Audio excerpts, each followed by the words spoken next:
안녕하세요, 여러분. 붓다의 향기입니다. 오늘 우리가 함께 나눌 이야기는 현대인이라면 누구나 한 번쯤 경험했을 그 무거운 감정, 바로 열등감에 관한 이야기입니다. 끊임없는 경쟁 속에서 자신을 채찍질하며 살아가는 우리들에게 부처님께서는 어떤 지혜를 전해주셨을까요? 오늘은 여러분이 스스로에게 건네는 첫 번째 자비로운 말, 나는 지금 이대로 괜찮은 존재입니다 라는 깨달음을 함께 나누려 합니다. 이 영상이 여러분의 마음에 작은 위로가 되길 바라며 구독과 좋아요, 그리고 알림 설정으로 함께 해주세요. 그럼 지금부터 시작해 보겠습니다. 안녕하세요. 붓다의 향기입니다. 잠시 눈을 감고 생각해 보세요. 오늘 하루 동안 여러분은 얼마나 많은 순간에 자신을 다른 사람과 비교했나요? 아침에 일어나 스마트폰을 켰을 때, 동료의 승진 소식을 들었을 때, 친구의 화려한 일상을 보았을 때, 우리는 끊임없이 누군가와 자신을 견주며 살아갑니다. 현대 사회는 그 어느 때보다 치열한 경쟁 구조를 가지고 있습니다. 학창 시절부터 시작된 성적 경쟁은 취업, 결혼, 육아, 그리고 노후 준비까지 인생 전반에 걸쳐 계속됩니다. 사회관 개망 서비스는 이런 비교 문화를 더욱 심화시키죠. 화려하게 꾸며진 다른 사람들의 일상을 보며 우리는 자연스럽게 나는 뭘 하고 있지? 라는 생각에 빠지게 됩니다. 이런 마음이 드셨던 적 있지 않나요? 나는 왜 이렇게 부족할까? 저 사람은 참 잘 사는 것 같은데 나만 뒤처지는 것 같아. 이러한 생각들이 마음속에 스며들 때 우리는 조금씩 움츠러들게 됩니다. 마치 작은 새가 큰 새들 사이에서 자신의 날개를 숨기려 하듯 말이죠. 심리학자들은 이런 현상을 사회 비교 이론으로 설명합니다. 인간은 본능적으로 자신의 능력과 의견을 평가하기 위해 다른 사람과 비교하려는 욕구를 가지고 있다고 해요. 문제는 이런 비교가 과도해질 때입니다. 상향 비교, 즉 자신보다 나은 사람과 비교할 때 우리는 열등감, 우울감, 불안감을 느끼게 됩니다. 부처님께서는 이미 2500년 전에 이런 인간의 마음을 깊이 이해하고 계셨습니다. 자신을 사랑하지 않는다면 다른 사람도 사랑하기 어렵다고 말씀하셨죠. 또한 비교하는 마음이 있는 곳에 평화는 없다고도 하셨습니다. 이는 현대 심리학의 연구 결과와도 정확히 일치합니다. 열등감에 시달리는 현대인들의 공통점을 살펴보면 대부분 자기 자비가 부족합니다. 다른 사람에게는 관대하면서도 자신에게는 지나치게 가혹하죠. 왜 이것도 못해? 정말 한심해. 너는 안 돼 같은 말들을 스스로에게 하루에도 수십 번씩 합니다. 이런 자기 비판적 사고는 마음을 병들게 하고 결국 더 큰 열등감의 악순환을 만들어냅니다. 그런데 여기서 중요한 것은 이런 마음이 드는 것 자체가 잘못된 게 아니라는 점입니다. 비교하고 경쟁하는 것은 인간의 자연스러운 본성이에요. 문제는 그 과정에서 우리가 자신에게 너무 가혹해진다는 거죠. 스스로를 채찍질하고 비난하고 때로는 포기하게 만드는 것. 그것이 바로 우리가 해결해야 할 진짜 문제입니다. 지금 이 순간에도 많은 분들이 이런 고민을 안고 계실 거예요. 나는 정말 괜찮은 사람일까? 내 인생이 의미가 있을까? 이런 질문들 앞에서 우리는 종종 답을 찾지 못하고 헤매게 됩니다. 하지만 부처님의 지혜 속에는 이런 고통에서 벗어날 수 있는 분명한 길이 있습니다.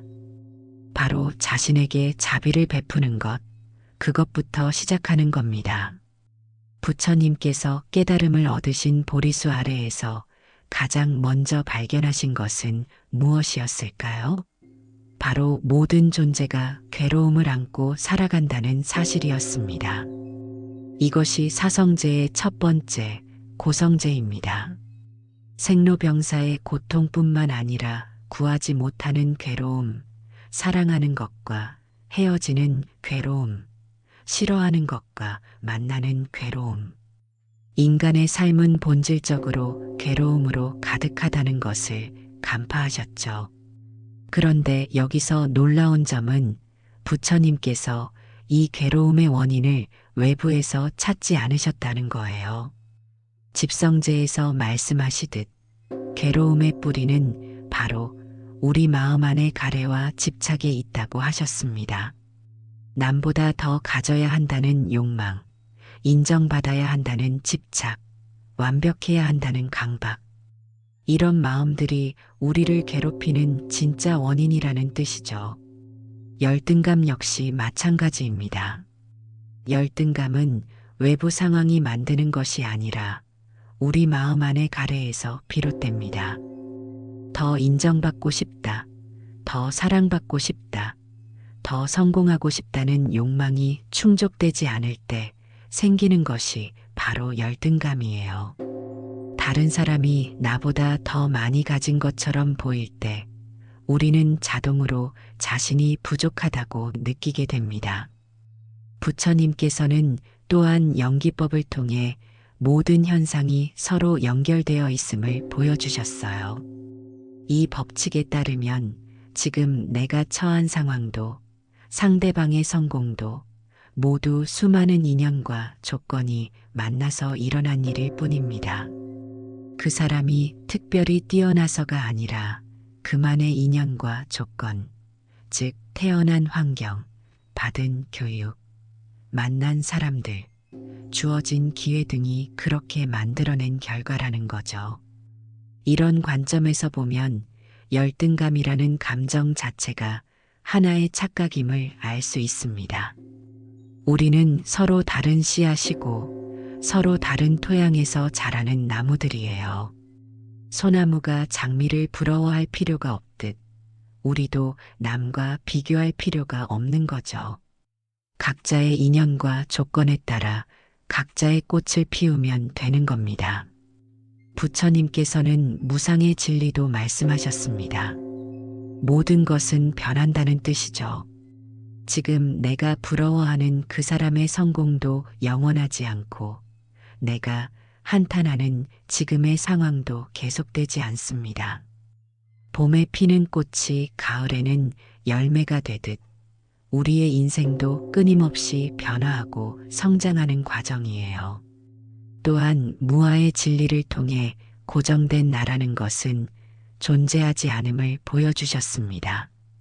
나는 이런 사람이야, 나는 저런 능력이 없어라고 자신을 규정하고 그 틀 안에서 다른 사람과 비교하지만 실제로는 그런 고정된 나는 없어요. 우리는 매 순간 새롭게 태어나는 존재입니다. 부처님의 가르침 중에 이런 말씀이 있습니다. 자신을 괴롭게 하는 자는 세상 그 누구보다도 더 자신을 해치는 자다. 열등감은 타인이 주는 상처보다 훨씬 깊고 지속적인 고통을 안겨줍니다. 왜냐하면 스스로가 스스로를 공격하는 것이기 때문이죠. 그렇다면 해답은 무엇일까요? 부처님께서는 멸성제와 도성제를 통해 그 길을 제시하셨습니다. 가래와 집착을 놓아버리고 팔정도를 실천하는 것. 그 중에서도 오늘 우리가 특별히 주목할 것은 정념, 즉 올바른 마음 챙김입니다. 자신의 마음 상태를 있는 그대로 관찰하고 자비로운 시선으로 바라보는 것. 이것이 바로 열등감에서 벗어나는 첫 번째 단계입니다. 지금까지 부처님의 지혜를 살펴봤다면 이제는 현대 과학이 자비 명상의 효과를 어떻게 증명하고 있는지 알아보겠습니다. 놀랍게도 고대의 지혜와 현대의 과학이 같은 결론에 도달하고 있어요. 최근 들어 마음챙김 명상과 함께 자비 명상에 대한 과학적 연구가 급속히 증가하고 있습니다. 하버드 의과대학, 스탠포드 대학교, 에모리 대학교 등 세계 유수의 연구기관에서 자비 명상의 효과를 입증하는 연구들이 쏟아지고 있어요.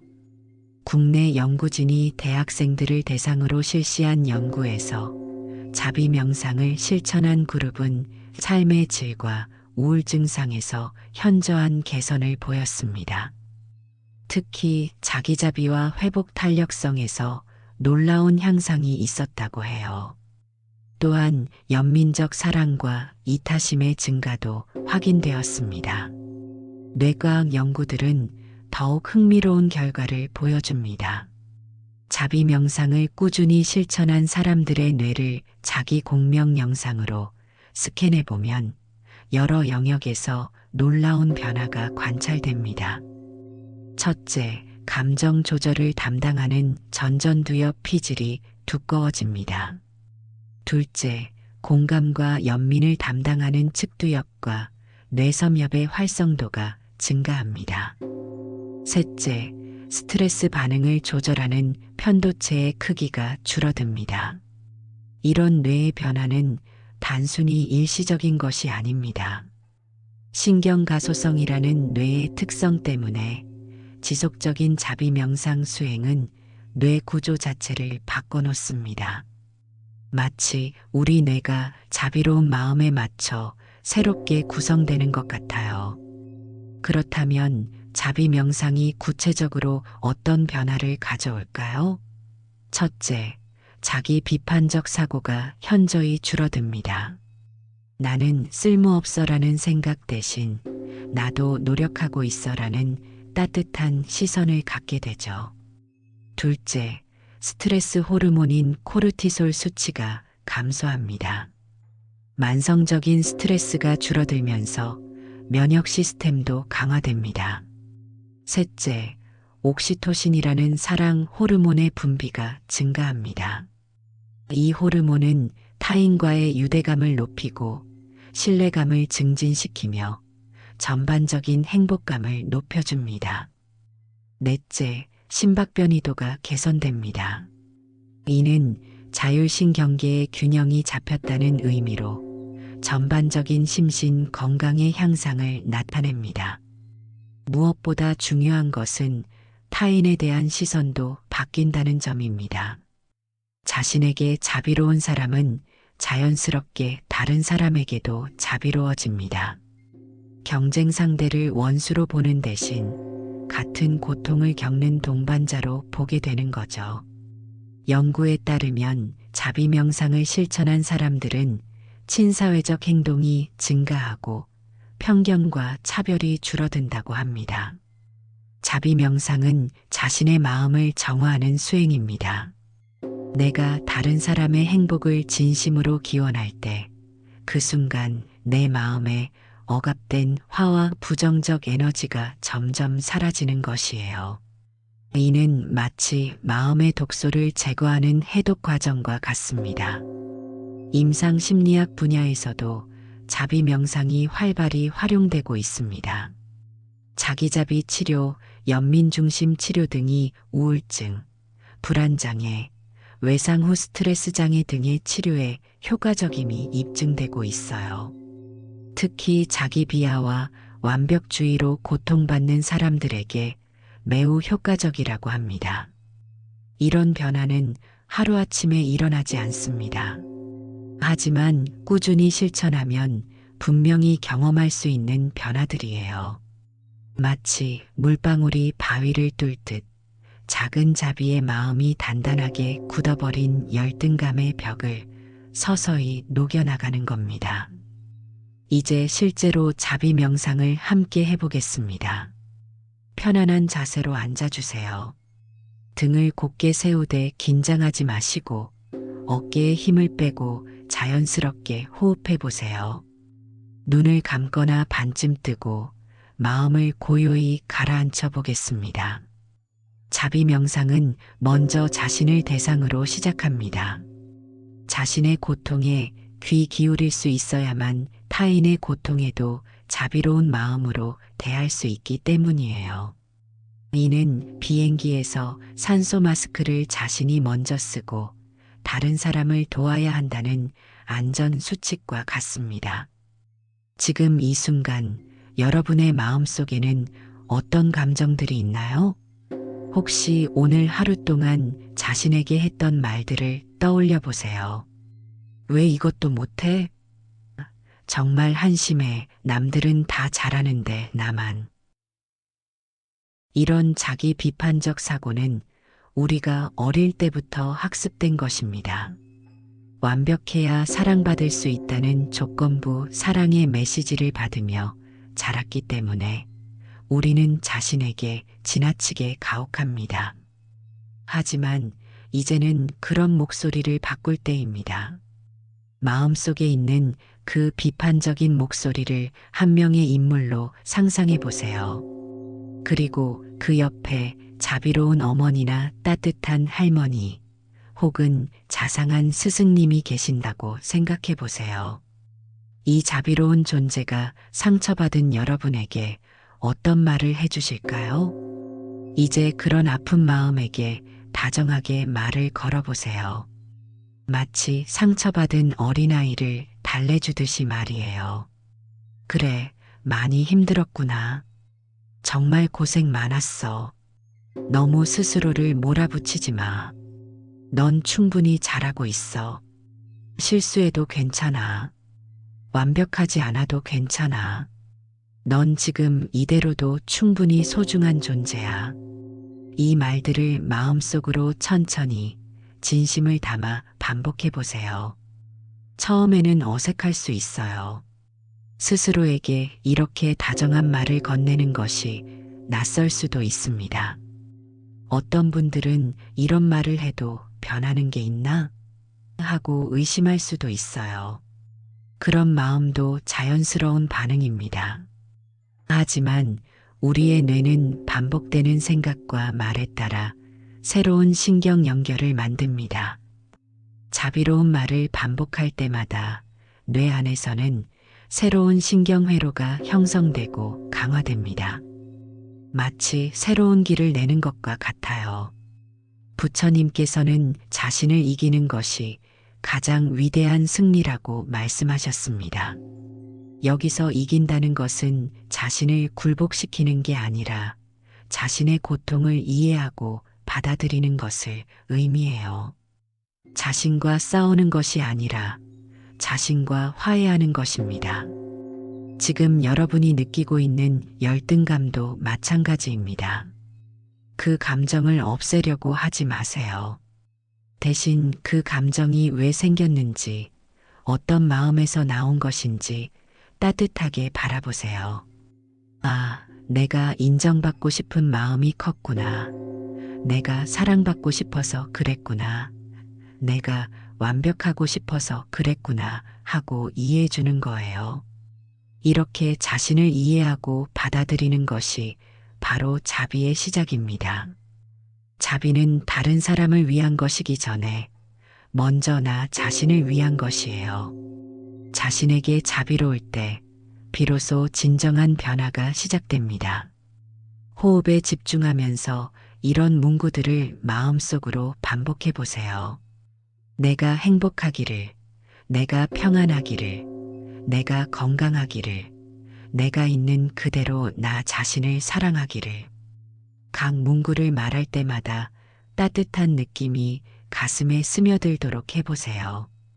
부처님께서는 무상과 무아의 진리를 통해 비교하는 마음의 허상을 보여주셨습니다. 모든 것은 변하고 고정된 자아란 존재하지 않는다는 가르침 말이에요.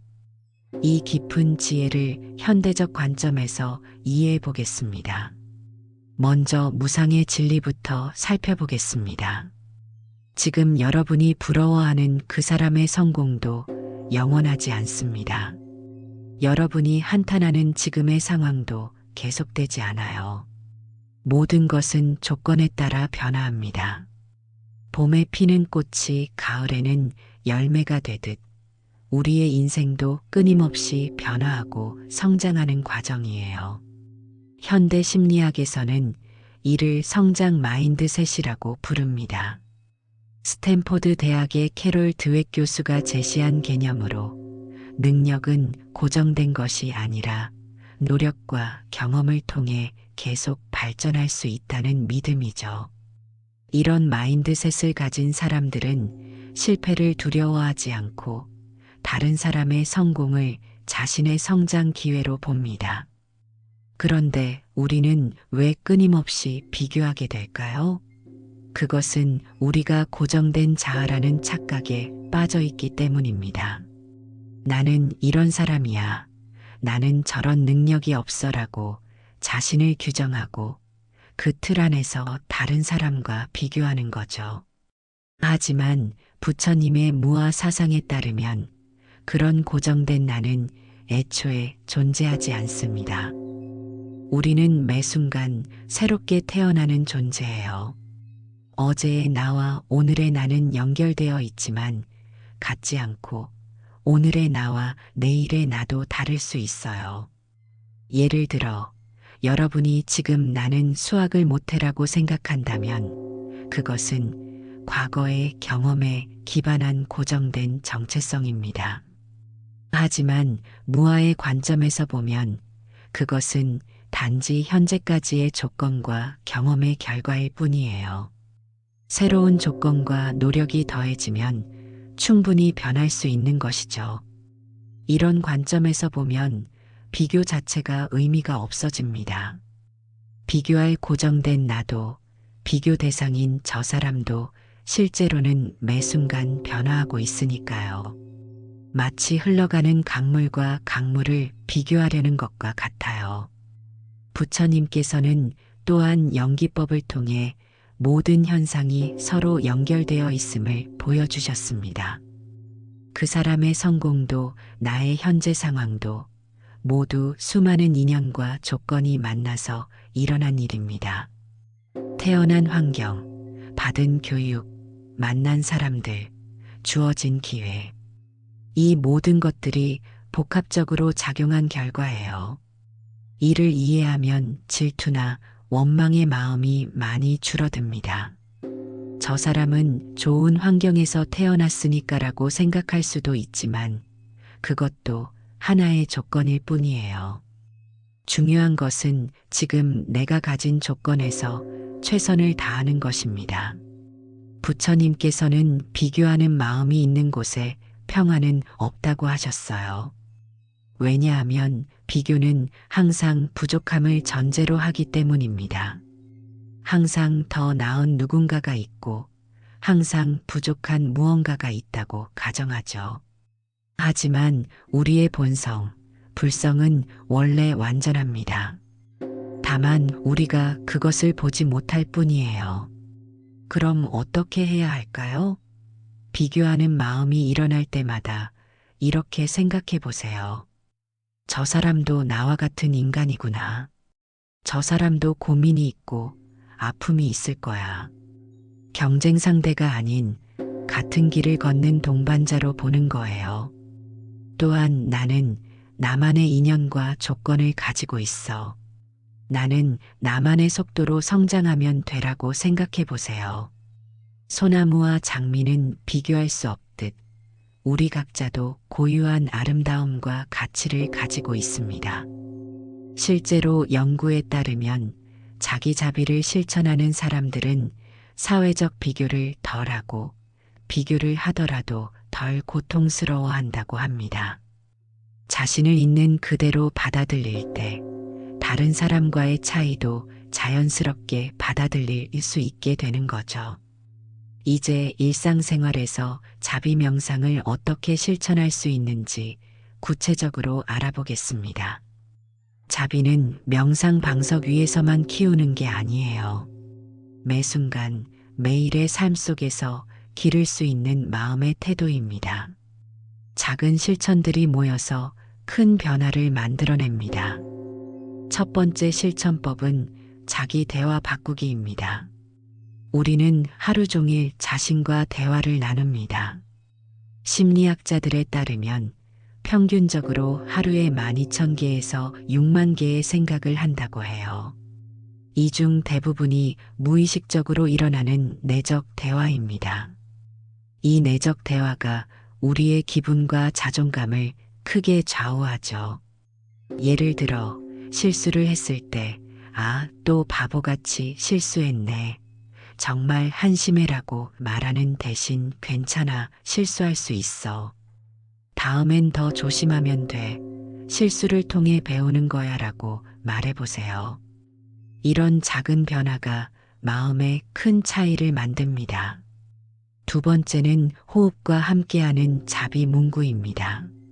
숨을 들이쉴 때 나는 평안하다를 마음속으로 말하고 내쉴 때 나는 행복하다를 말해보세요.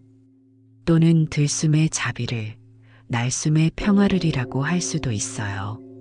지하철을 타거나 걸으면서도 할 수 있는 간단한 수행입니다. 세 번째는 거울 앞 자비 인사입니다. 아침에 일어나서 거울을 볼 때 자신에게 미소를 지으며 오늘도 고생 많아. 힘내자. 너는 소중한 사람이야 라고 인사해 보세요. 처음에는 어색하겠지만 계속하다 보면 자연스러워집니다. 이는 자기 친화적인 관계를 형성하는 중요한 방법입니다. 네 번째는 감사일기 쓰기입니다. 잠들기 전에 오늘 하루 자신이 잘한 일 세도록까지를 떠올려 보세요. 아무리 작은 일이라도 좋아요. 오늘 일찍 일어났다. 친구에게 안부를 물었다. 힘든 일을 해냈다.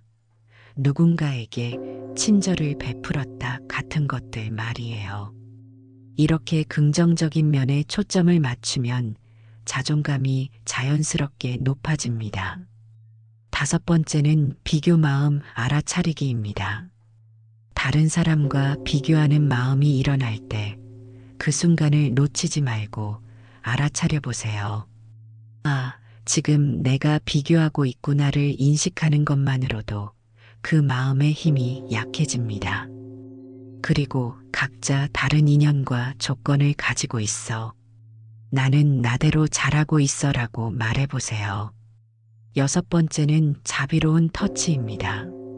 스트레스 받거나 힘들 때 따뜻한 손을 가슴에 올리고 깊게 숨을 쉬면서 지금 많이 힘들구나. 괜찮아. 이것도 지나갈 거야 라고 말해보세요. 물리적인 접촉은 옥시토신 분비를 촉진하여 마음을 안정시키는 효과가 있습니다. 일곱 번째는 식사할 때 자비 명상입니다. 음식을 먹기 전에 잠시 멈춤고 이 음식이 내 몸을 건강하게 해주기를, 이 음식을 만들어준 모든 분들께 감사합니다 라고 마음속으로 말해보세요. 이렇게 감사의 마음으로 식사하면 소화도 잘 되고 마음도 평안해집니다. 자비 명상을 일상에서 실천할 때는 진정성이 중요합니다. 처음에는 자비의 문구가 진정으로 전해지지 않더라도 계속해서 가슴 위에 살짝이라도 올려둔다는 생각으로 반복하는 것이 좋아요. 마치 씨앗을 심는 것과 같습니다. 당장 싹이 나지 않더라도 계속 물을 주면 언젠가는 꽃을 피우게 되죠. 무엇보다 완벽하게 하려고 하지 마세요. 자비 명상도 하나의 연습이에요. 때로는 잊을 수도 있고 때로는 효과를 느끼지 못할 수도 있습니다. 그런 자신도 자비롭게 받아들이는 것이 바로 자비 명상의 정신입니다. 자신에게 자비를 베푸는 법을 익혔다면 이제 그 마음을 다른 사람에게도 확장해 볼 차례입니다. 부처님께서는 자신을 사랑할 때 남을 사랑할 수 있다고 하셨어요. 이제 여러분도 그런 단계에 이르렀습니다. 자비의 마음을 타인에게 전하는 것은 단순히 선행을 베푸는 것이 아니라 우리 마음의 그릇을 더욱 넓히는 수행입니다. 전통적인 자비 명상은 4단계로 진행됩니다. 첫 번째 단계인 자신에 대한 자비는 이미 연습해 봤어요.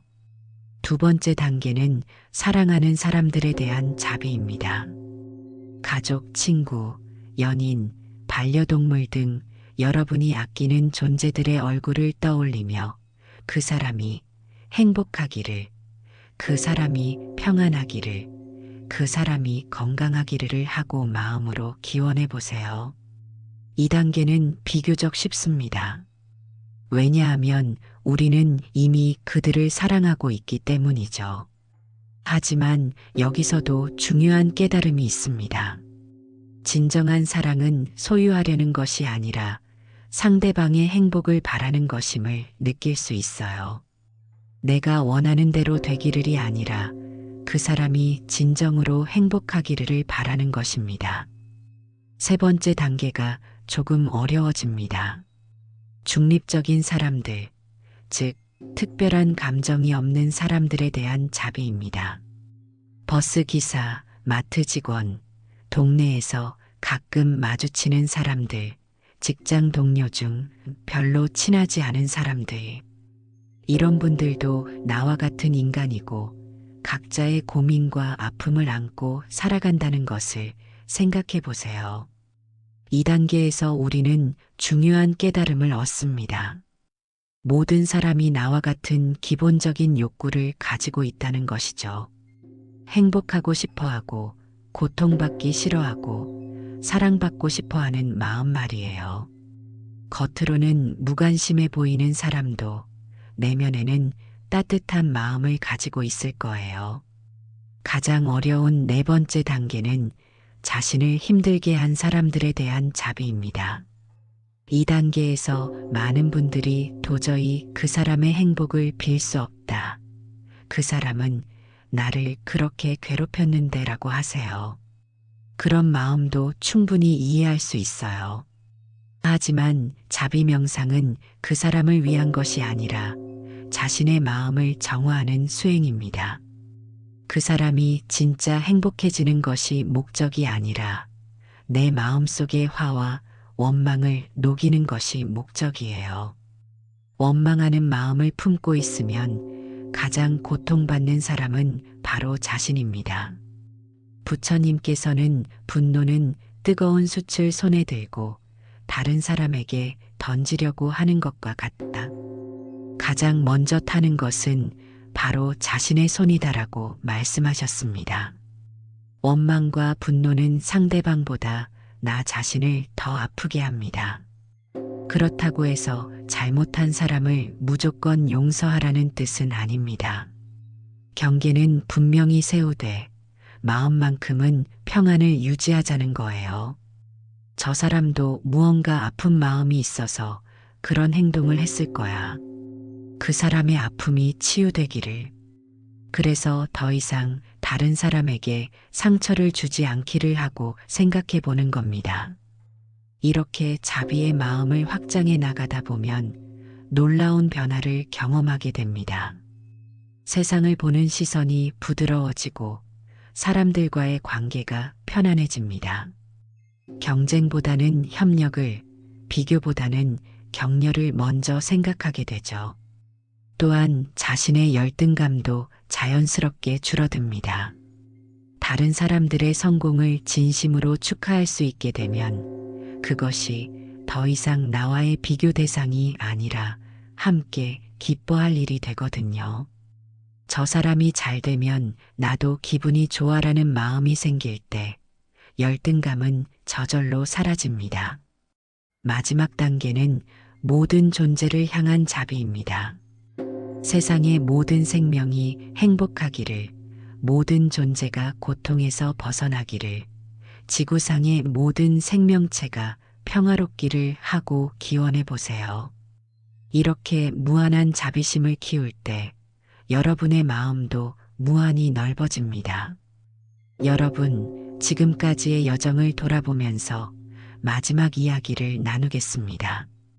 우리는 경쟁사회에서 길을 잃었던 마음에서 시작해서 부처님의 지혜와 현대과학의 만남을 거쳐 실제로 자비명상을 실천하는 방법까지 함께 알아봤어요. 이 모든 과정에서 가장 중요한 깨달음은 무엇일까요? 바로 나는 지금 이대로도 충분히 소중한 존재라는 것입니다. 우리 사회는 끊임없이 더를 요구합니다. 더 많이 가져야 하고, 더 잘해야 하고, 더 완벽해야 사랑받을 수 있다고 말하죠. 하지만 이런 메시지는 우리를 지치게 만들 뿐입니다. 아무리 많이 가져도, 아무리 잘해도 항상 부족함을 느끼게 되거든요. 부처님께서는 모든 존재가 본래 불성을 가지고 있다고 하셨습니다. 이는 우리 안에 이미 완전한 깨달음의 씨앗이 있다는 뜻이에요. 다만 그것을 가리고 있는 무명의 구름을 걷어내면 되는 거죠. 자비 명상이 바로 그 구름을 걷어내는 바람과 같습니다. 열등감이라는 감정도 마찬가지예요. 그것은 여러분의 본질이 아니라 잘못된 생각이 만들어낸 일시적인 감정일 뿐입니다. 구름이 하늘을 가릴 수는 있지만 하늘 자체를 바꿀 수는 없듯 열등감이 여러분을 일시적으로 괴롭힐 수는 있어도 여러분의 본질적 가치를 떨어뜨릴 수는 없어요. 현대 심리학에서도 이와 비슷한 개념을 무조건적 자기 수용이라고 부릅니다.